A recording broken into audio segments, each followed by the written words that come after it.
cuma denger yang di depan ini yang kenceng suaranya.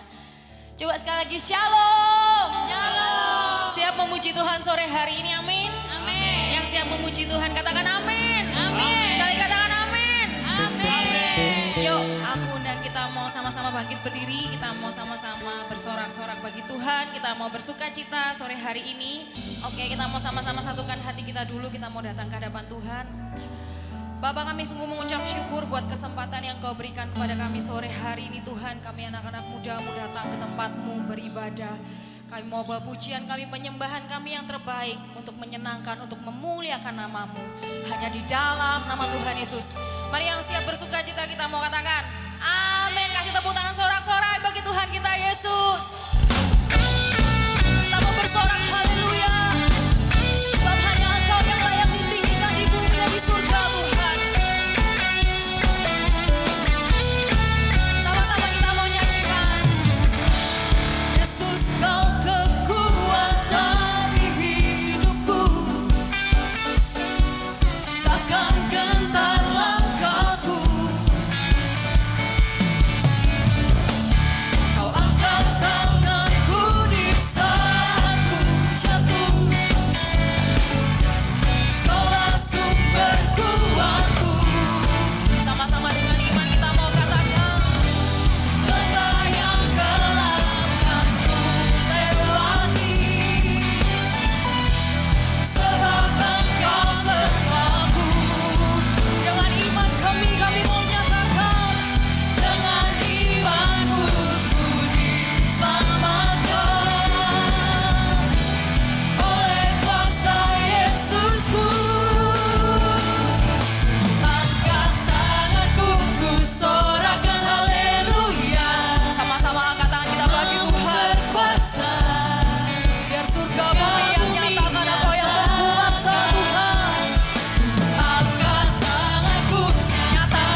percaya hari ini kita berkumpul di tempat ini bukan suatu kebetulan.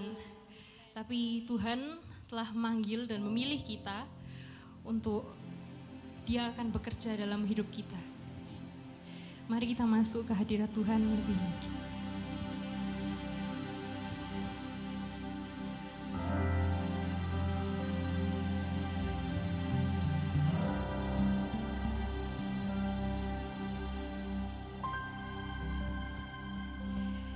There is no better moment than within His presence. Seek His face and listen to His voice. I want to walk away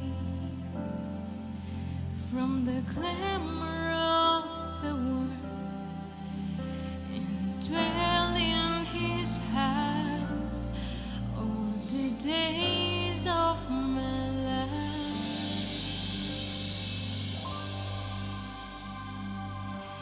I want to see Jesus face to face. I want to run deep into the secret place. Here in His presence, I want to see Jesus face to face. Worship in His holiness till less of me and more of Him.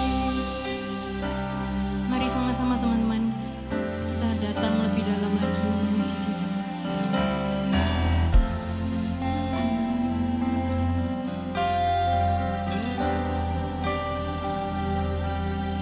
There is no better moment than within His presence. Seek His face and listen to His voice.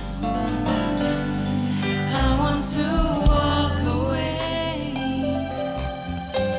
from the clamor of the world and dwell in His house all the days of my life.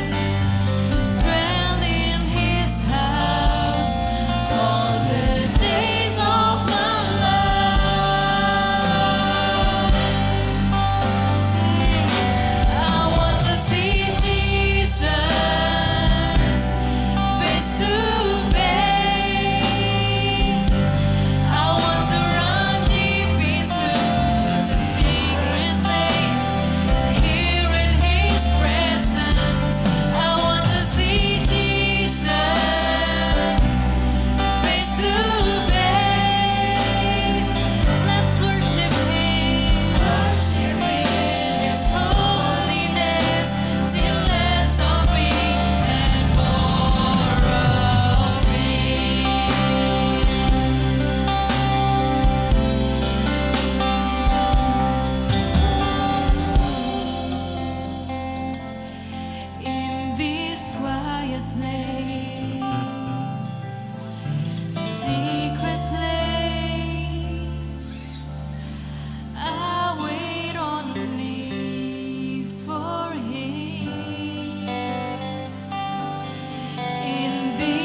Sebab kami mau datang sore hari ini Tuhan dengan segenap kerinduan kami.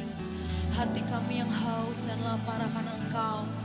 Kami satukan hati kami untuk memuji, memuliakan nama-Mu. Kami satukan hati kami untuk kami memohon hadirat-Mu melawat setiap kami Tuhan. Menyentuh setiap hati kami. Sebab tidak ada hal lain yang kami miliki selain hati dan hidup kami yang terbaik hanya bagi Engkau Tuhan. Penuhi setiap kami, puaskan setiap kami. Sebab tidak ada yang lain yang kami ingini selain Engkau dalam hidup kami Tuhan. Mari perlahan kita mau bangkit berdiri. Sama-sama angkat tangan kita di hadapan Tuhan. Oh, pujian kita yang terbaik bagi Dia. Let your spirit fill this place, God. Let your spirit fill our heart.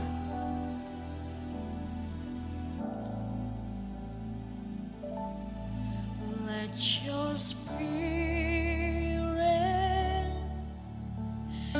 fill this place, sweet spirit.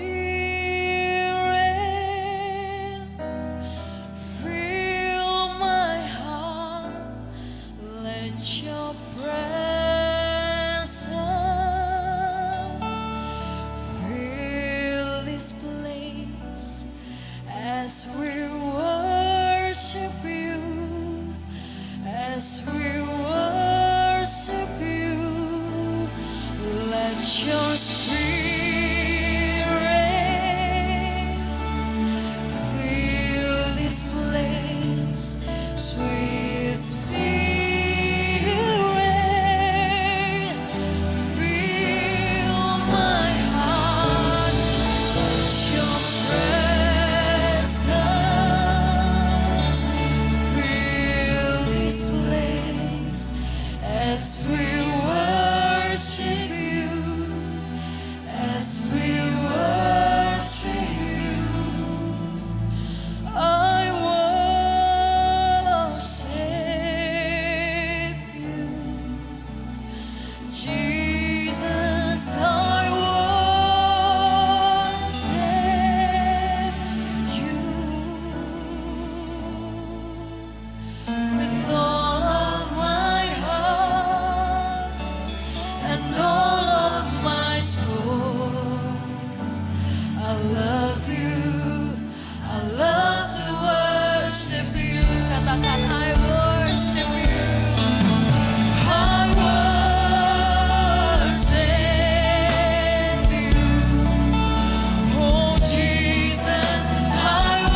Shalom anak-anak muda, waktunya kita bangkit, tidak boleh berleha-leha atau bermalas-malasan.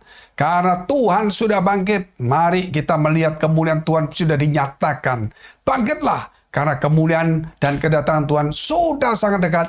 Dan di akhir zaman ini, Tuhan ingin mencurahkan kuasanya, kasihnya, berkat rohani yang besar. Bahkan bukan itu yang akan melahirkan juga hikmat pengertian yang melebihi daripada semua permata. Ingat, ketika Salomo minta hikmat, dia tidak minta kekayaan, minta jabatan musuh, kepala musuhnya atau daerah-daerah musuhnya. Tetapi hikmat. Dan Tuhan memberikan hikmat. Dan apa yang tidak diminta, yaitu kita lihat kekayaan, kehormatan, umur panjang, dan juga lawan-lawannya semua diberikan kepada Tuhan. Kenapa? Minta hikmat kok dapat yang lain juga. Karena firman Tuhan berkata bahwa takut akan Tuhan adalah hikmat. Dan hikmat itu melebihi daripada segala permata, mutiara, dan semuanya. Berarti hikmat itu melebihi daripada permata atau mutiara atau kekayaan lainnya. Ketika kita minta hikmat, pasti kita dapat yang lain-lainnya. Sebab itu Yesus katakan, cari kerajaan surga dan kebenaran lebih dulu. Maka semua ditambahkan kepadamu. Kita duduk kepala, kita berdoa dulu. Terima kasih Tuhan, terima kasih. Biar anak-anak muda ini bangkit supaya punya masa depan yang baik. Dia punya pengharapan, dia punya kekuatan, dia menjadi pemenang. Dia bukan di bawah tapi naik, diangkat Tuhan naik ke atas. Dia bukan ekor tapi kepala. Dia bukan bodoh tapi berpengertian, berhikmat. Dan biarlah nama Tuhan ditinggikan di akhir zaman melalui gerakan anak muda ini. Di dalam nama Yesus Kristus. Haleluya. Amin. Kita lihat dulu dalam kitab Efesus pasal 1.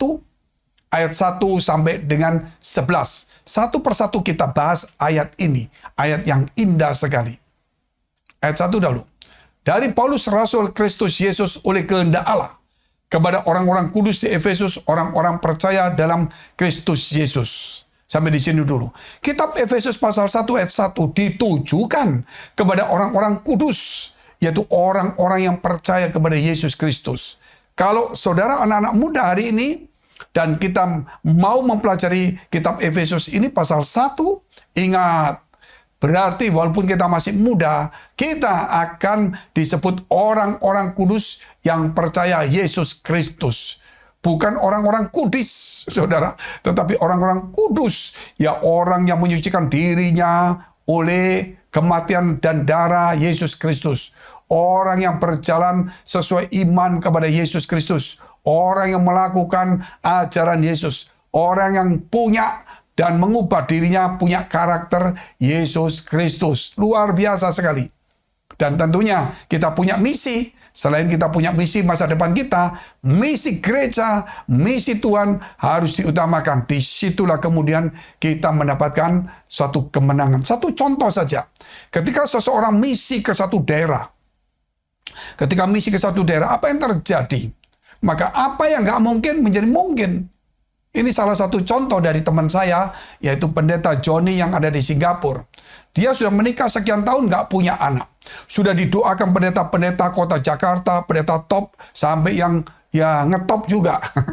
Saudara, itu akhirnya tetap tidak punya anak. Ketika dia pergi satu misi ke pedalaman Sumatera, setelah dia melayan misi, ketemu seorang pendeta yang di misi itu. Pendeta berkata, Bapak, apa yang Bapak harapkan? Wah, saya menikah belum punya anak. Ayo saya doakan. Dia berpikir begini. Pendeta top di Jakarta yang ngetop aja doain sekian tahun belum punya anak. Masa ini pendeta desa ini bisa? Akhirnya dia sambil tunduk kepala. Didoakan. Tahun depan punya anak. Jadi bukan soal pendeta top punya nama besar di kota besar, punya jemaat besar. Bukan. Tetapi yang perlu itu adalah tindakan iman itu.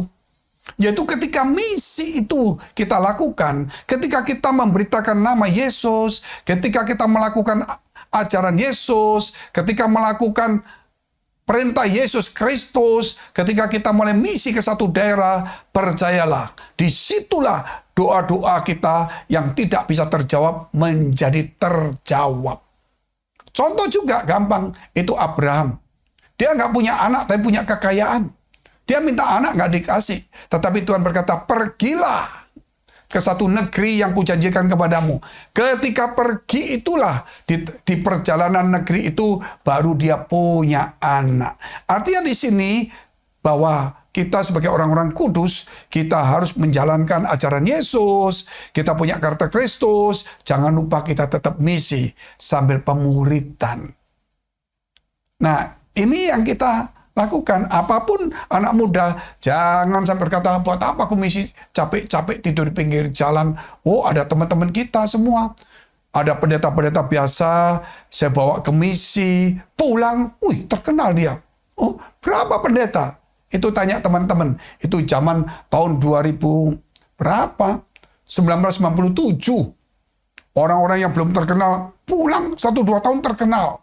Tapi jangan mengejar keterkenalan. Tetapi yang pasti misi itu adalah hati Tuhan. Orang-orang kudus pasti melakukan itu. Dan itu adalah perintah atau surat dari Paulus kepada orang-orang kudus, orang yang percaya Yesus. Yaitu orang yang melakukan kehendak Yesus. Firman Yesus, karakter Yesus, misi Yesus yang dikatakan pergilah, jadikan semua bangsa menjadi muridku. Kita langsung lihat ayat 2 dan ayat ketiga. Kasih karunia dan damai sejahtera dari Allah Bapa kita dan dari Tuhan Yesus Kristus menyertai kamu. Ayat 3.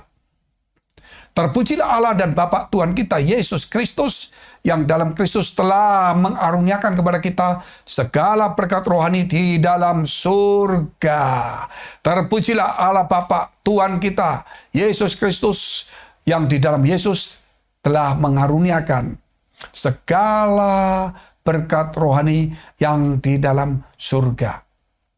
Segala berkat rohani yang di dalam surga. Saya akan ceritakan, kisahkan ini untuk kita belajar. Segala berkat rohani yang ada di surga diberikan, dianugerahkan kepada kita. Oleh sebab itu, di firman-firman ayat selanjutnya ada juga mengatakan segala pemberian yang terbaik, bahkan yang sempurna, itu datangnya dari Tuhan. Loh kok bisa Pak? Hidup saya kok biasa-biasa saja. Oh, jangan ngomong biasanya. Tapi segala berkat rohani yang di surga, bukan dunia, surga dahulu, itu diberikan kepada kita. Salah satu contoh apa? Yesus yang di surga, itu berkat yang terbesar diberikan kepada kita. Kalau kita percaya Yesus, itu luar biasa. Lupa cuma percaya Yesus. Ada nama Yesus mengusir segala setan. Nama Yesus untuk mengalaskan segala doa kita. Nama Yesus itu nama di atas segala nama yang membuat penyakit di bawah nama Yesus, masalah di bawah nama Yesus. Nama Yesus yang memberikan pengharapan. Nama Yesus membuka masa depan. Luar biasa. So, nama Yesus itu luar biasa. Ketika kakak saya, saudara, yang dulunya belum percaya Yesus, tapi sekarang sudah meninggal, sudah percaya dalam Yesus. Dia kalau saya bicara Yesus nggak percaya. Ketawa-ketawa. Suatu saat ketika dia tidur sendiri, dia orang yang pemberani, dia tidak pernah takut dengan setan. Tapi kali itu dia tidur sendiri di rumahnya yang baru, tiba-tiba kakinya ditarik orang. Dia bangun, dia tahu bukan mimpi, ditarik ini, ada yang narik. Dia langsung bangun, dia lihat nggak ada orang kamarnya. Terus dia dikunci, ini sudah dikunci, kok ada orang? Dia sekarang pura-pura tidur lagi, nggak tidur kali ini. Ditarik lagi. Waktu ditarik, dia bangun, dia lihat nggak ada lagi. Lampu nyalakan nggak ada. Dia lihat yang di bawah ranjang. Dia lihat nggak ada. Dia ambil sapu nggak ada. Dia tunggu lagi, lampu mati. Ditarik lagi. Saat itu baru berkata, Yesus. Karena nggak ada lawannya, nggak kelihatan. Dan diganggu terus. Akhirnya dia mau nggak mau, yang pernah saya injili, dia menolak, tetapi Injil itu tidak pernah kembali sia-sia. Suatu saat dia berkata, Yesus! Langsung saudara, tangan yang megang dia itu lepas, dan semalaman dan seterusnya tidak ada gangguan. Dari orang yang keras, orang yang gak percaya Yesus, orang yang gak takut mati, orang yang gak takut setan, bisa percaya hanya karena seperti itu. Jadi Yesus itu. Dan kedua apalagi? Roh Kudus itu gak gampang. Kalau kita susah, dihibur oleh Roh Kudus. Kalau kita punya masalah, ditolong oleh Roh Kudus. Roh Kudus disebut penolong, disebut penghibur. Dan kalau kita mau mencapai masa depan, dipimpin oleh Roh Kudus. Kalau kita lemah, dikuatkan oleh Roh Kudus. Luar biasa. Kita diberi karunia-karunia Roh Kudus. Karunia-karunia yang hebat. Kita diberikan buah-buah karakter-karakter Kristus melalui Roh Kudus juga. Dan kita mulai diilhami oleh Roh Kudus supaya mengerti firman. Dan apa kemudian? Firman Allah. Firman yang menjadikan segala sesuatu di dunia ini diberikan kepada kita. Luar biasa sekali. Sehingga kita harus membaca firman. Ketika kita baca firman, nggak main-main. Luar biasa sekali. Ketika kita baca satu firman, dua firman, suatu saat firman itu melekat di hati kita. Ketika ada satu masalah, dia ingat. Firman itu mengatakan Yesus. Atau firman jangan takut. Firman berkata jangan khawatir. Firman berkata percaya, tenang. Itu akan mengubah hidup kita. Dan akan mengubah kita menjadi seorang pemimpin. Kepala bukan ekor. Kita bukan turun tapi naik ke atas. Itulah anak-anak muda hari ini. Roh Kudus memimpin kita bukan turun ke atas. Karena Roh Kudus datangnya dari atas. Pasti dia akan naik ke atas, gak pernah turun. Saudara, datangnya dari atas, dia akan kembali ke atas. Dalam perjalanannya kembali, dia akan naikkan kita ke atas. Kita lihat terus ayat berkat, segala berkat di surga itu luar biasa. Malaikat pun dikatakan Ibrani pasal 1 ayat 14 itu melayani kita, mengelilingi kita. Dan apalagi, berkat jasmani, umur panjang. Kalau kita takut Tuhan rendah hati, kalau kita takut Tuhan rendah hati, takut Yesus rendah hati, maka upahnya apa? Upahnya ya kekayaan, kehormatan, umur panjang. Jadi itu akibat dari berkat surgawi di bumi ini. Kemudian ada sesuatu juga. Kita harus lihat ayatnya 4 dan seterusnya.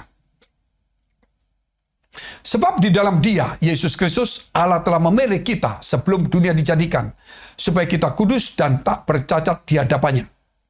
5. Dalam kasih Ia telah menentukan kita dari semula oleh Yesus Kristus untuk menjadi anak-anaknya, sesuai dengan kerelaan kehendaknya. 6. Supaya terpujilah kasih karunia yang mulia yang dikaruniakan kepada kita di dalam Dia yang dikasihinya. Dikatakan di dalam Dia, yaitu di dalam Yesus. Allah telah memilih kita di dalam Yesus. Siapa yang percaya Yesus Kristus, maka berarti sejak awal Allah sudah memilih kita. Ini akan saudara sebut anak-anak Allah karena dia percaya Yesus Kristus. Jadi yang di luar Yesus Kristus, Allah tidak memilih dari semula. Ketika dia dijadikan, dia beranak cuculah, mau punya anak terserahlah. Tetapi di tengah anak-anak itu, Allah memilihnya. Sama seperti Allah memilih Daud. Sama dengan Allah kemudian melahirkan Samuel. Gak main-main ini perkara ini. Saudara percaya Yesus berarti saudara sudah dipilih sebelum dunia ini dijadikan.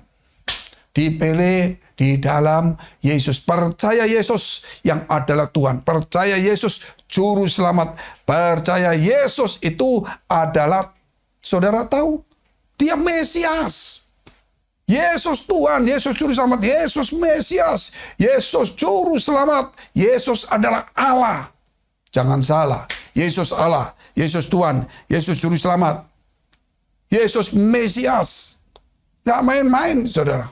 Kita ini pasti ada 5 perkara yang kita harus tahu Yesus itu. Nah, oleh sebab itu, jangan ragu-ragu lagi di dalam kehidupan kita. Mari ajak Yesus di dalam hidup kita. Nah, bukan hanya itu. Dikatakan supaya kita menjadi anak-anak Allah. Jelas. Kalau kita tidak percaya Yesus, kita nggak jadi anak Allah. Kenapa bisa begitu, Pak? Karena Yesus adalah Allah. Yesus Tuhan.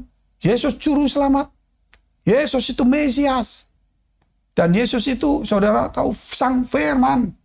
Dan dia adalah Tritunggal itu.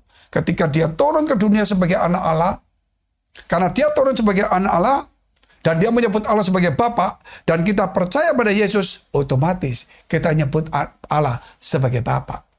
Kalau Yesus turun sebagai Allah, bukan sebagai anak, ya Allah langsung, bukan sebagai manusia, maka kita nggak bisa sebut anak-anak Allah. Kita cuma percaya Allah. Tetapi ketika Yesus turun ke dunia jadi manusia dan disebut anak Allah, maka ketika percaya Yesus, kita menjadi saudara Yesus. Kita menyebut Allah sebagai Bapa. Kita anak-anak Allah.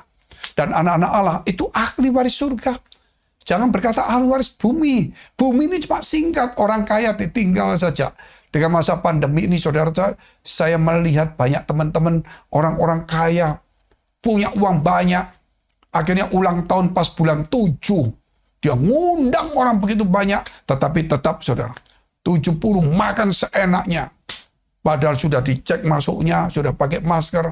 Makan, waktu makan kan pasti buka. Nah, mungkin dari mana salah satu kena, si orang kaya ini umur 70 tahun, pas merayakan ulang tahun, kena, nggak sampai sekian puluh, seminggu lebih, dia meninggal. Padahal dia merayakan ulang tahun, uangnya begitu banyak. Dia punya kenalan di rumah sakit, semua fasilitasnya nomor 1. Namun tetap, sayang dari sini kita melihat apa kekayaan itu fana. Untungnya dia percaya Tuhan. Sehingga walaupun dia meninggalkan kekayaan di bumi, tetapi dia menemukan kekayaan di surga yang kekal. Dia meninggalkan rumahnya di bumi, tapi dia punya rumah yang kekal di surga. Dia meninggalkan apa segala jabatannya di bumi, segala ketenarannya, tapi apa yang dia perbuat ada di surga. Oleh sebab itu, mari kita berbuat selama di bumi, kita tukarkan untuk perkara yang di atas, bukan di bumi. Kita lihat terus ayatnya selanjutnya. Sebab di dalam Dia dan oleh darahnya kita beroleh penebusan, yaitu pengampunan dosa, menurut kekayaan kasih karunia-Nya. 8. Yang dilimpahkan kepada kita dalam segala hikmat dan pengertian. Sampai di sini dulu. Tuhan telah memberikan kelimpahan yang luar biasa. Bukan kelimpahan harta, bukan kelimpahan yang lainnya. Tetapi hikmat dan pengertian. Kok begitu Pak ya? Di awal saya sudah beritahu. Salomo yang punya kedudukan tinggi sebagai raja. Ketika dia selesai membangun bait Allah, dan ketika dia mempersembahkan semua korban yang begitu banyak, berapa ratus ekor ini yang bagus-bagus, dan malam hari Tuhan berkata melalui mimpi, Salomo, apa yang kamu minta aku berikan kepadamu. Kamu minta kekayaan, mau minta nyawa musuhmu, mau minta kerajaanmu sebagai besar, akan dikasih. Tapi Salomo berkata, berilah aku hikmat atau pengertian. Hikmat. Dan Allah kemudian, karena kamu meminta hikmat, bukan nyawa musuhmu, bukan umur panjang, bukan kekayaan, maka hikmat berikan kepadamu. Dan apa yang tidak kamu minta? Kekayaan, kehormatan, umur panjang, bahkan kerajaanmu itu diberikan. Loh kenapa? Karena hikmat itu melebihi dari segala permata dan mutiara, segala harta benda. Berarti hikmat itu melebihi. Jadi kalau kita minta hikmat, semua yang dibawa itu kita dapat. Oleh sebab itu Tuhan berkata apa? Segala dilimpahkan kepada kita, hikmat dan pengertian. Dari mana saya dapat hikmat dan pengertian? Dari baca firman Tuhan. Di situ kita mendapatkan hikmat pengertian. Saya pernah melihat sebuah film. Film ini film klasik tentang strategi kerajaan. Jadi kerajaan di Tiongkok selalu ada peperangan antara kerajaan utara selatan, ada 3 kerajaan, juga ada yang dari Jepang menyerang, ada dari Mongol menyerang, dari Manchuria menyerang, dan dari Persia, dari juga yang di Asia Tengah menyerang. Mereka itu selalu banyak berperang. Tetapi tidak pernah Tiongkok masuk ke negara lain. Tapi dia sering didatangin.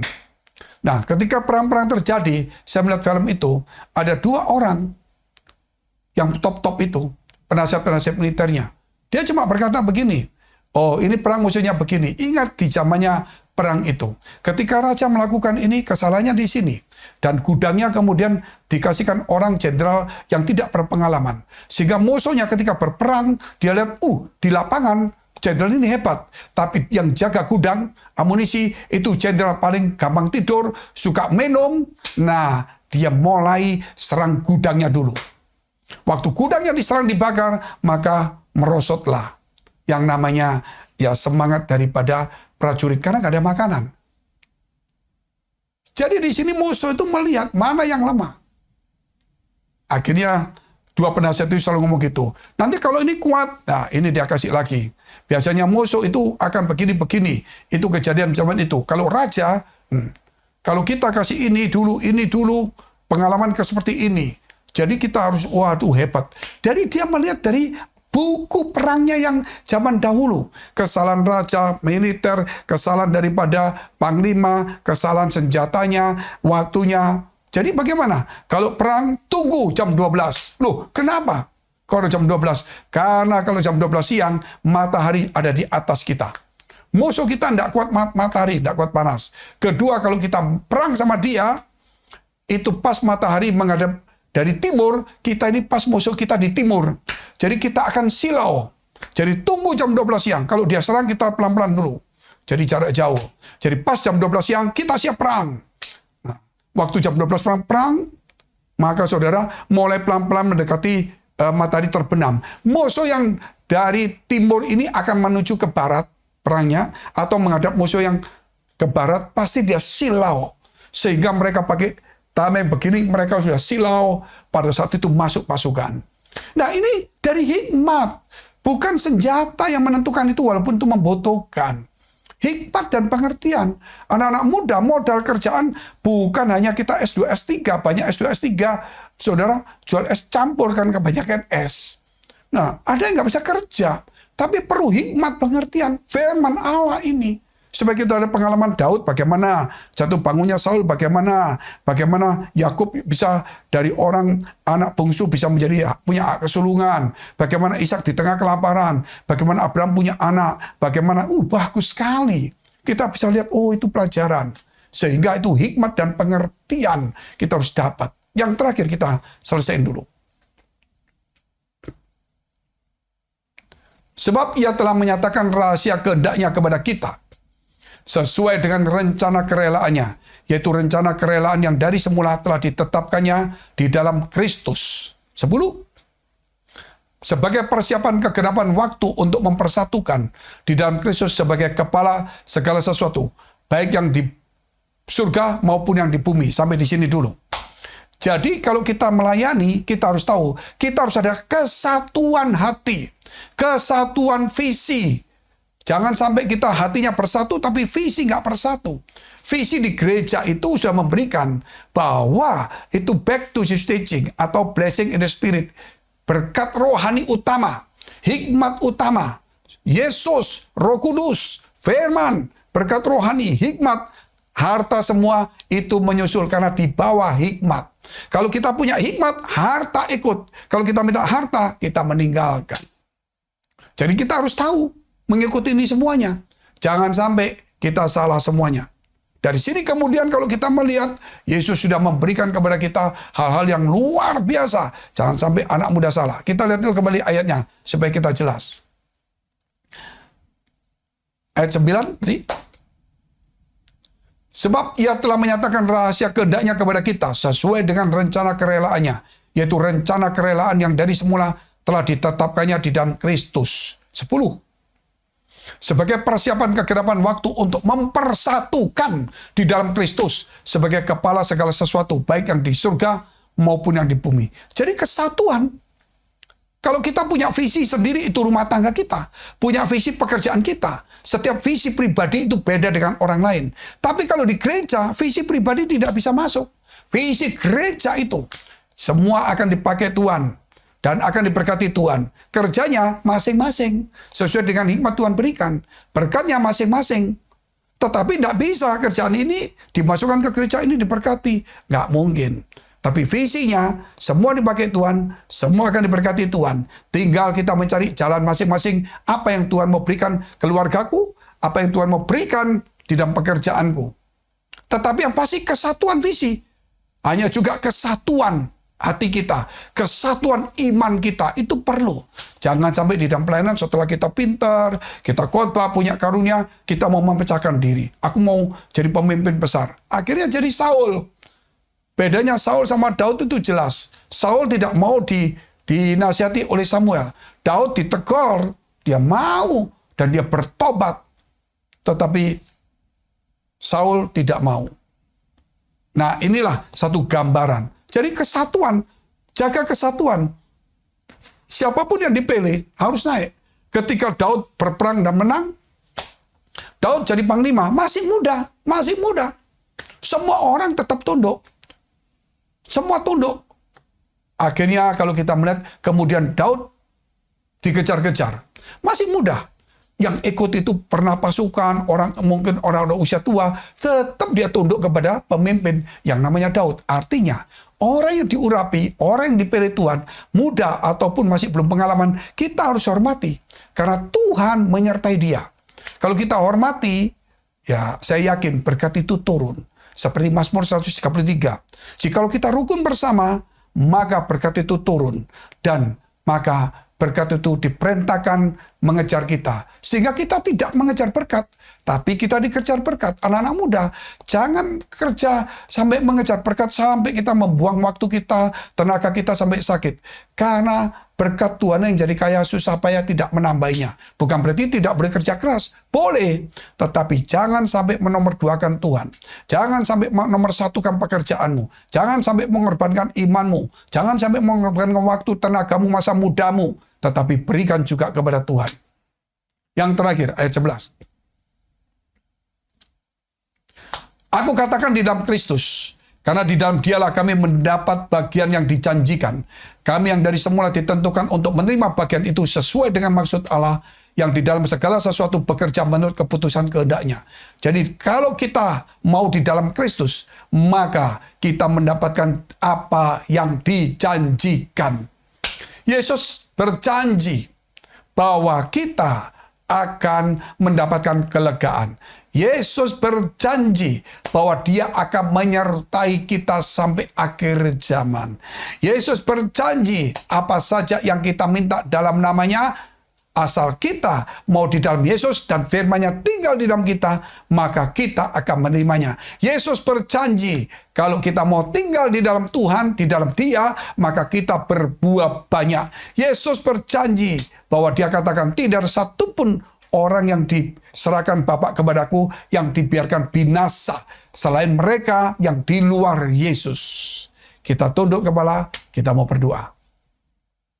Bapa kami dalam surga, terima kasih memberkati kami semua melalui firman ini, berkat rohani di dalam misi. Engkau memberikan kelimpahan hikmat pengertian, Engkau memberikan kepada kami janji-janjimu, Engkau membuat kami supaya bersatu, hidup dalam kesatuan visi, misi, iman, dan kesatuan gereja dan sebagainya. Kami percaya Tuhan Engkau memberkati kami semua dan Engkau akan memakai kami semua di dalam nama Yesus. Mari dekapkan kedua tanganmu di dalam dadamu.